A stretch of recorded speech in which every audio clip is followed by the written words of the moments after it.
వివిధ రకాల పూజలకు వివిధ ఫలితాలు లభిస్తాయి. పూజ పూర్వజన్మ వాసనలను నశింపచేస్తుంది, జన్మ మృత్యువులను లేకుండా చేస్తుంది, సంపూర్ణ ఫలితాన్ని ఇస్తుంది. అర్చన అభీష్ట ఫలాన్ని ఇస్తుంది, చతుర్విధ పురుషార్థ ఫలానికి ఆశ్రయమైనది, దేవతలను సంతోషపెడుతుంది.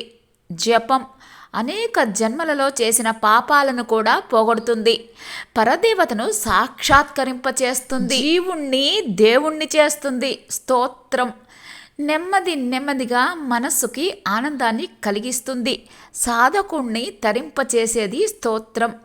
ధ్యానం ఇంద్రియ సంతాపాన్ని మనసుతో నియమింపచేస్తుంది. దీక్ష దివ్య భావాలను కలిగిస్తుంది, పాపాలను కడిగివేస్తుంది, సంసార బంధాల నుండి విముక్తుణ్ణి చేస్తుంది.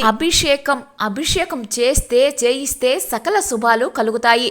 అభిషేకం అహంకారాన్ని పోగొట్టి పరతత్వాన్ని అందిస్తుంది. మంత్రం మననం చేయటం వల్ల భయాల నుండి రక్షిస్తుంది, అఖండ శక్తిని ఇచ్చేది మంత్రం. ఆసనం ఆత్మసిద్ధి కలిగించేది, రోగాలను పోగొట్టేది, నవసిద్ధులను కలిగించేది ఆసనం.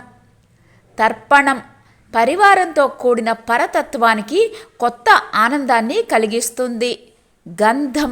గంధంలో సకల దేవతలు కొలువై ఉన్నారు. గంధానికి పూజలో ఉన్నత స్థానం ఉంది.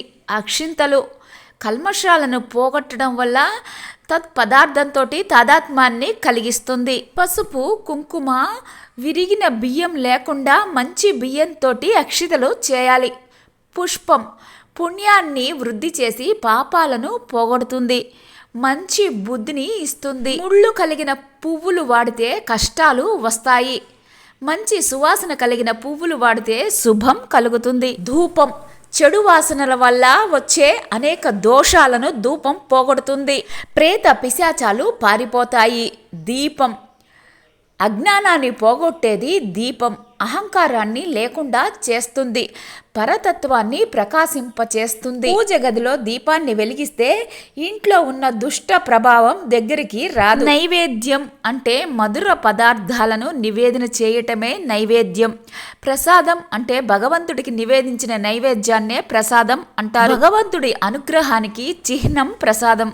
వందనం అంటే అష్టాంగాలతో కూడిన నమస్కారాన్ని వందనం అంటారు. అష్టాంగ నమస్కారాన్ని పురుషులు మాత్రమే చేయాలి, స్త్రీలు చేయకూడదు. పూజను ముగించడాన్ని ఉద్వాసన అంటారు. దోష క్షమాపణ చెప్పి తీర్థ ప్రసాదాలు స్వీకరించి స్వస్తి చెప్పి ఉద్వాసన చేయాలి.